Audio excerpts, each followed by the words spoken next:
सामान्य एक उदाहरण है सम्मन सेव और नेकी का। कमाल के मन में यह अभिमान घर कर गया था कि मेरे जैसा सेवा करने वाला और मेरे जैसा वफादार सेवक इस संगत में नहीं है। और बहुत बार परमात्मा के सामने भी उसने ये मुंह खोल दिया था। तब परमेश्वर कबीर जी ने कहा कि भाई मैं भ्रमण के लिए निकलता हूँ, मेरे साथ चलेगा कोई?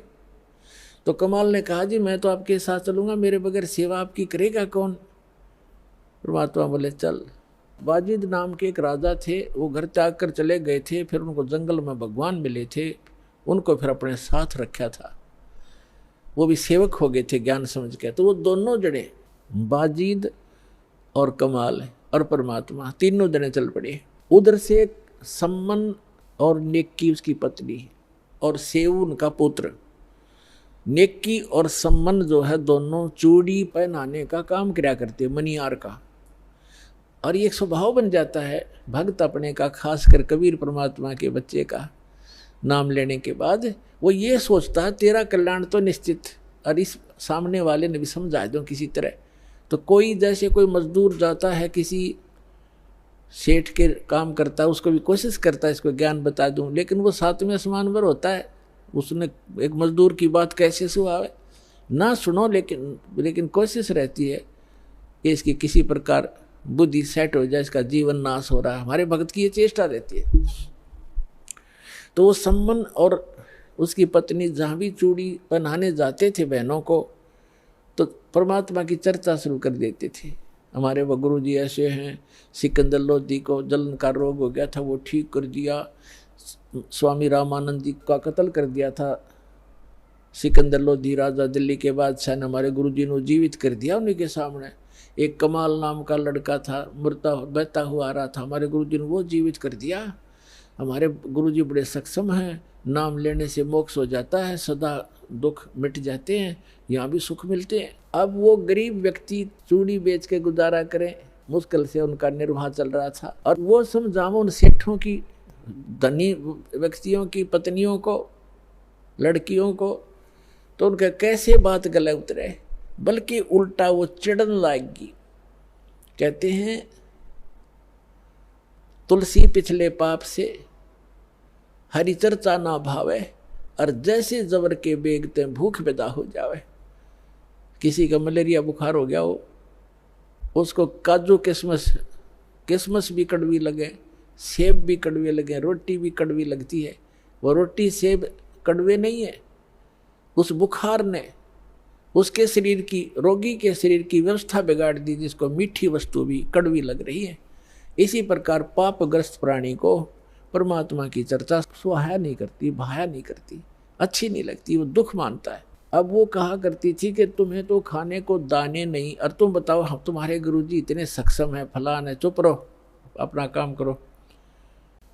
अब इस बात पर वो भी कई बार अपने आप में दुखी हो जाते थे कि सचमुच ये कह तो ये रहे हैं कि हमारे पास तो चवन्नी नहीं, समय का पर आहार नहीं मिलता कई बार तो, लेकिन हमारे गुरुजी में कमी कती नहीं। ये दिल वो डांट ही लेते थे, ज्ञान ऐसा हो चुका था।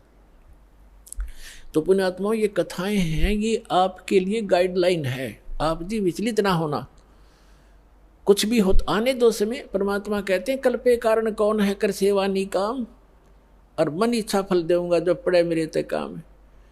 अब लोगों के नहीं सुनना, आपका फर्ज है किसी को समझाने का, चेष्टा करते रहो, बताते रहो। एक भक्त कह रहा था कि मेरे ऐसे ऐसे घटना घट गई और ऐसी पशु मर गया एक, और मैं औरों को समझाता हूँ तो मुझे कहते हैं बता तेरा क्या लाभ हुआ, हमें तो शिक्षा दे रहा है।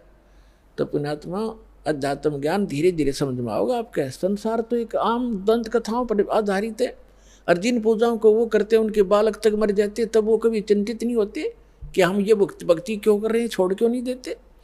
इसका कारण ये है, जैसे रोगी दुर्घटनाग्रस्त हो गया और डॉक्टर के पास गया, डॉक्टर क्या करेगा, वो ये नहीं देखता जैसे उसका ब्लड निकल रहा है तो सबसे पहले वो ब्लड रोकेगा।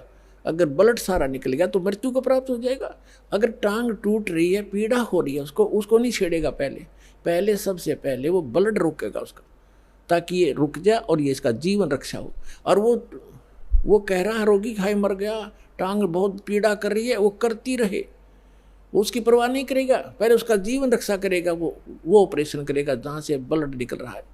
अब रोगी रो रहा है कि मेरी टांग टूटी पड़ी है, मुझे बहुत दुख हो रहा, तो कोई बात नहीं, क्या उस डॉक्टर से वो छिपा थोड़ा ही है, उसका नंबर आएगा तब उसको ठीक करेगा। तो इसी प्रकार आपने नाम ले लिया और आपका कोई भयंकर दुख आना था, भयंकर दुख आना था जिससे आपके जीवन जाना था, तो आपके उस नाम की भक्ति से और आपके किए हुए दान पुण्य से पहले परमात्मा आपकी जीवन रक्षा करेगा, एक्सटेंड करेगा। थोड़ा बहुत घर में हानि हो भी गई उसको फिर पूरा कर देगा, उस समझ क्या देर लगे। तो इस प्रकार आप जी ने परमात्मा के इस अध्यात्म ज्ञान को समझकर इस सफर पर तब चल सकोगे। समाज तो अपने सतर का ज्ञान रखता ही है, उसको उतना ही ज्ञान है, आप चिंतित मत होना, लगे रहना।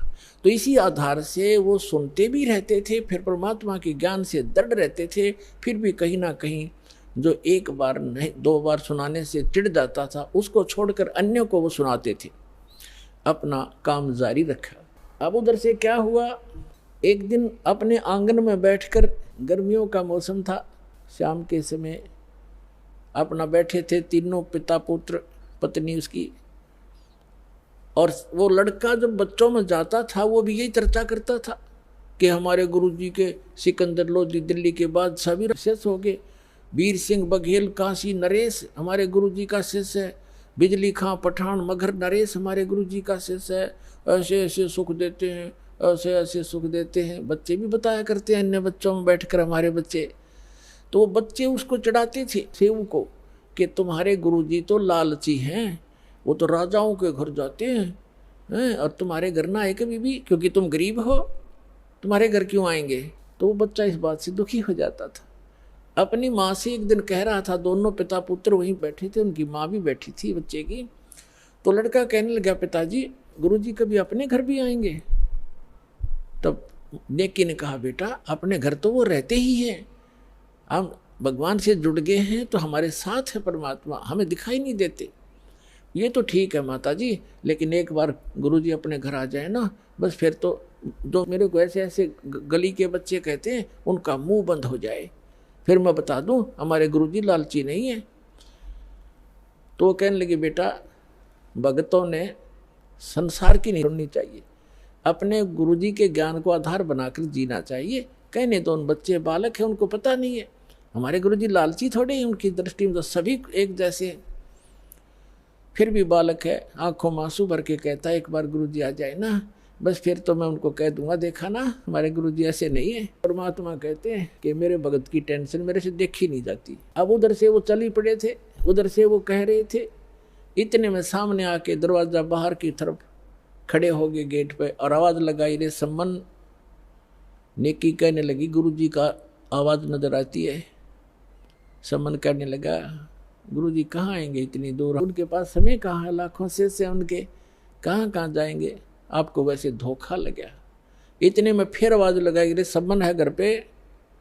नेकी कहने लगी, आवाज तो गुरुजी की है। देखा बाहर के गेट के सामने, बाहर के एक वैसे थोड़ा सा गेट सा बना रखा था डंडा सा का लकड़ी का, तो देखा तीनों ने सचमुच भगवान खड़े हैं, 3 जने खड़े हैं, भाग्य आए नंगे पैरों और खड़े खड़े देख रहे हैं जैसे शतब्द हो गए हों। उनको विश्वास नहीं हो रहा हो कि हम क्या देख रहे हैं आज हमारे इस घर पे, गरीब के घर पे, और परमात्मा आगे। उनकी श्रद्धा थी नारी। तब कमाल ने कहा कि गुरुजी को ऐसे खड़ा रखोगे, अंदर भी ले चलोगे, बहुत दूर से चल कर आए हैं। तब वो एकदम सपना सा टूटा, चरणों में दंडोत प्रणाम किया और बैठा दिए झोपड़ी में, थोड़े जैसे भी कपड़े थे फटे पुराने बिछा कर। अब सम्मन गुरुजी के उन भक्तों के पास बैठ गया, चर्चा चलते रहे।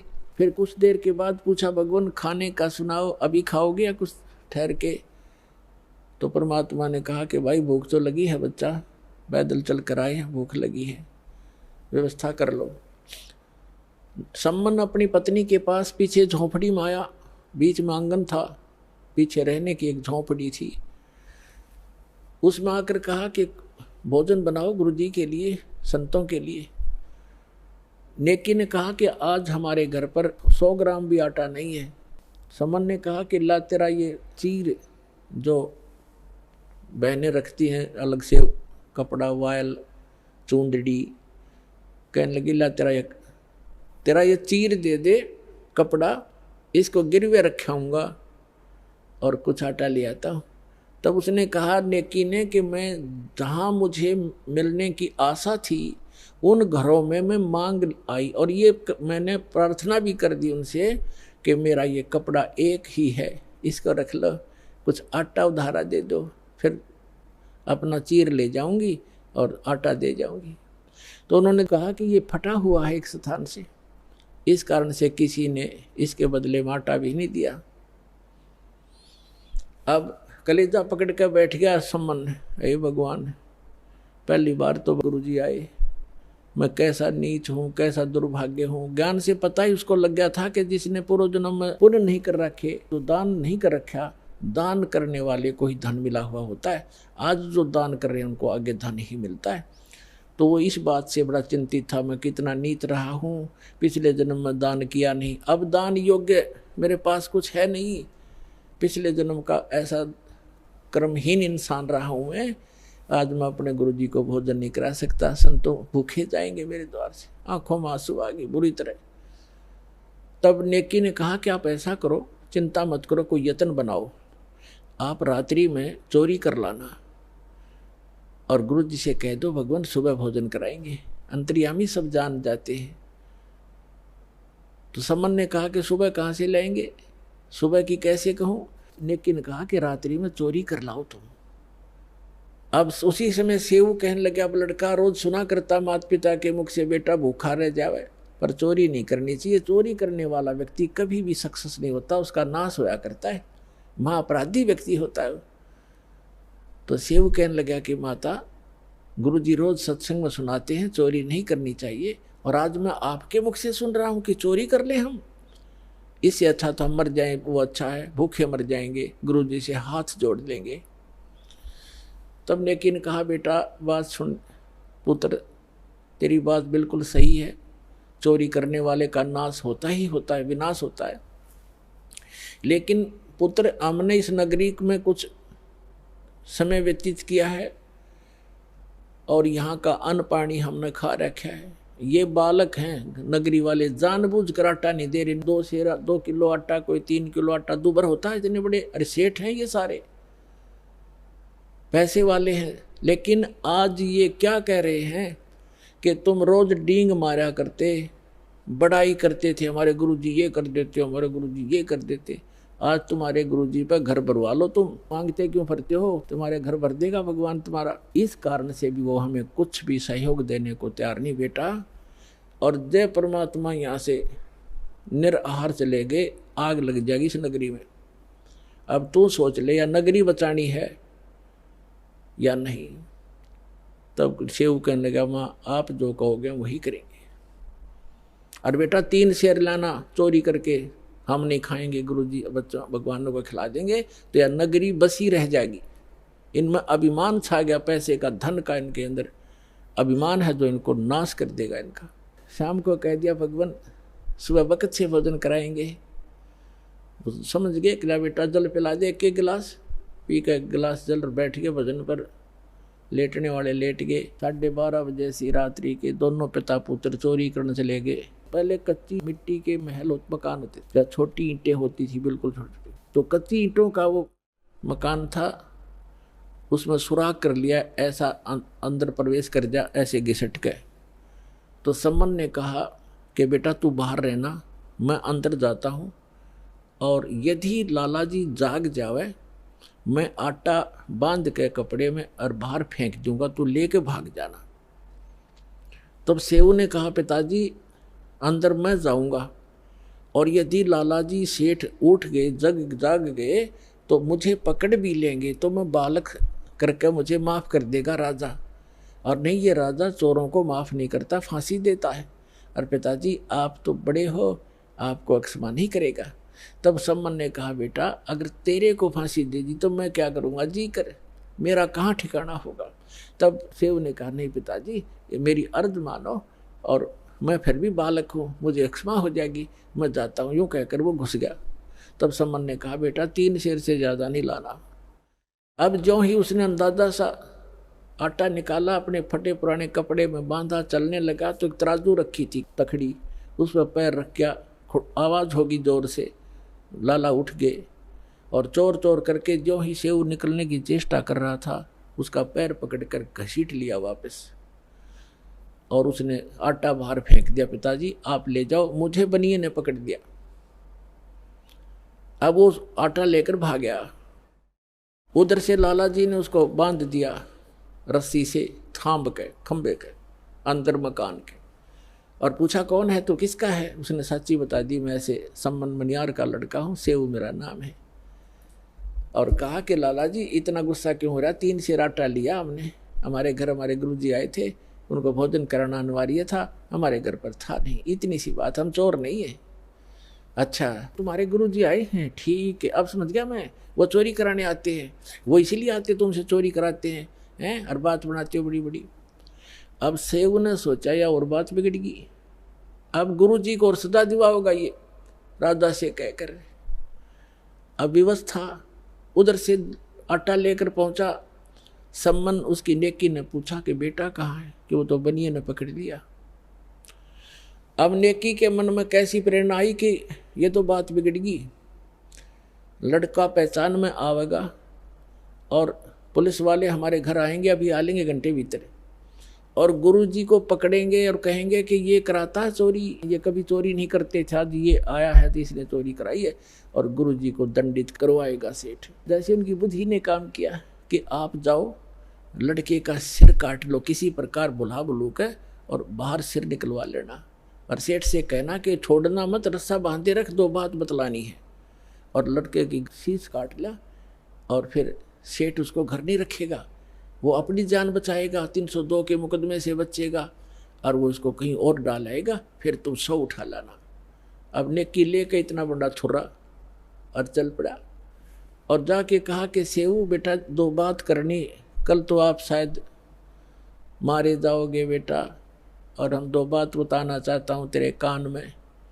तो सेऊ ने कहा लाला जी से कि सेठ जी मुझे कुछ 2 बात करनी मेरे पिताजी से, बाहर मेरा बाप खड़ा है, मुझे 2 बात कर लेने दे। वो कहने लगा नहीं नहीं, तू भागने की चेष्टा करता है कि नहीं, रस्सा ढीला कर दे पैर का, बांधे रख मजबूती से, इतना मैं शीश निकाल कर बात कर रहा हूँ। अब सेठ ने सोचा कि ज़्यादा चोरी तो कुछ की नहीं है, थोड़ा सा ढीला कर दिया, रस्सा थाम के बांधे रखा। तब सम्मन था, बाप का हाथ नहीं चला बेटे का सिर काटने, पीछे को हाथ करके और ऐसे स्तब्ध हो गया, ना हाथ आगे हो, काटने की हिम्मत नहीं पड़ रही थी। तब सेऊ ने कहा पिताजी बात सुन, यदि आप मेरे पिता हो, मैं आपका अंश हूँ, तो आज मेरी बात को मानना पड़ेगा, नहीं तो मैं आपका बेटा नहीं हूँ, किसी गैर की संतान हूँ। आज मेरा सिर काट दे पिताजी, ना गुरुजी का कोई ठिकाना नहीं है आज। इतनी बात सुनते ही सम्मन ने एकदम मारी वो तलवार, और लड़के की गर्दन काट के बालों से पकड़ कर लेकर चल पड़ा। अब सेठ को पता चला ये तो नाश हो गया, बात बिगड़ गई, ये 302 का मुकदमा 13 लगेगा। उसने उस लड़के को घसीट कर दूर बनी में जाकर, एक पजावा था, पजावा जैसे बदानी भट्ठे होते, उनके खड्डों में गिराया, और अपना जो सुराख बनाया था उसको बना के वैसा ही लीप लाप कर रेत रात मार के ऐसा कर दिया जैसे कुछ हुआ नहीं यहाँ पर। अब नेकी ने कहा कि अब ऐसे कर, इस सिर को रख दे यहाँ अलमारी के अंदर छुपा के, और वापस जाओ, लड़के के चिन्ह पावेंगे, घसीटा हुआ लेकर जाएगा सेठ, कहीं डाल के आया होगा, वहाँ से भी उठा लाओ, क्योंकि मर्डर कहीं पता लग गया तो फिर सारा बात फैल जाएगी और पहचान होगी। अब सेव कुछ देर आया, फिर वापस गया, इसमें काफ़ी घंटा सारा लग गया। इतने में सेठ अपना उसको डाल के सारा काम करके आराम से बैठ गया।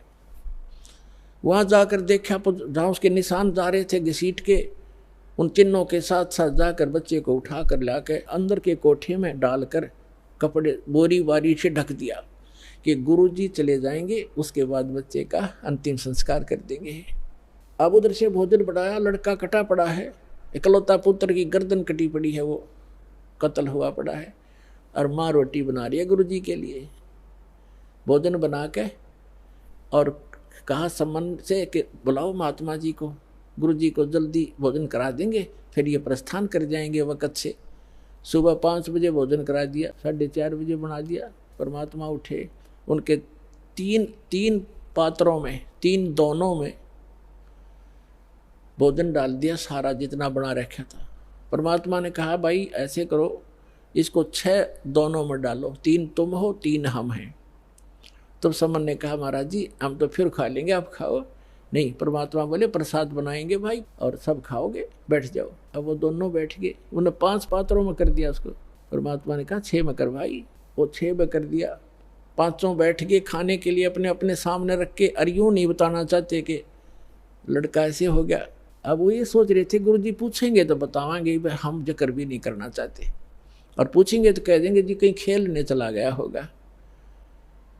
वो तो अंतर्यामी थे, कहाँ पूजना था उन्होंने। तब कहा कि आओ सेव जीम लो, ये प्रसाद प्रेम, शीश कटते हैं चोरों के और सादा को नितक सेम।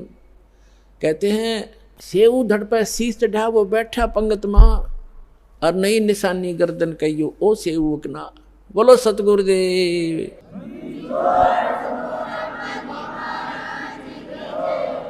अब परमात्मा ने नु कहा था आओ सेव जीम लो, ये प्रसाद प्रेम, और सिर कटते हैं चोरों के बेटा, संता के तो अक्षेम।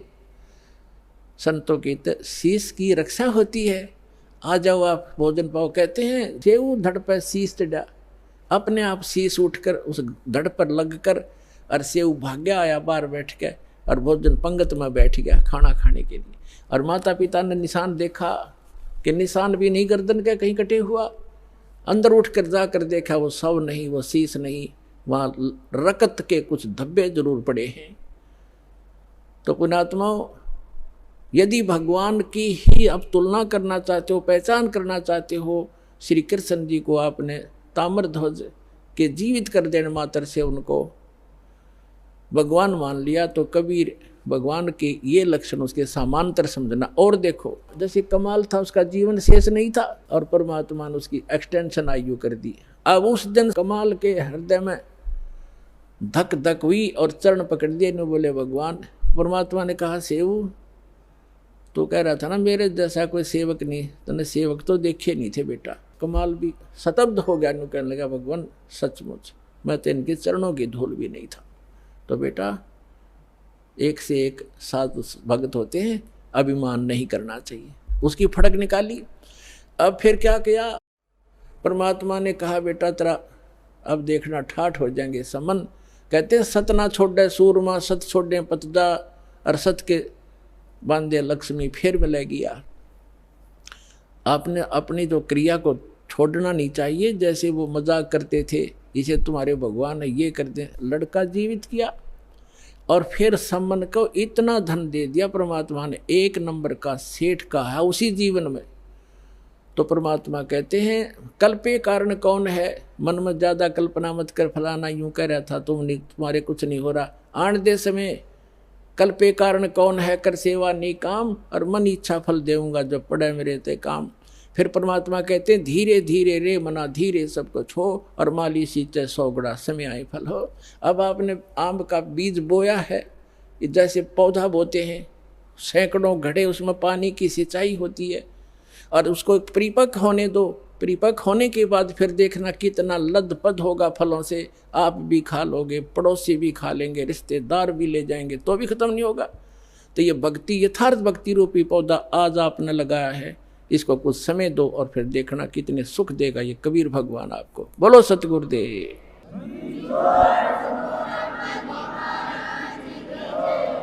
तो पुण्यात्मा इस सत भक्ति के करने से आपको यहाँ भी सहायता मिलेगी, और उस स्थान पर चले जाओगे जहाँ कोई दुख नहीं। अपनी भक्ति करो, औरों को समझाओ, और बार बार सतलोक आश्रम वाला माओ। बोलो सतगुरुदेव।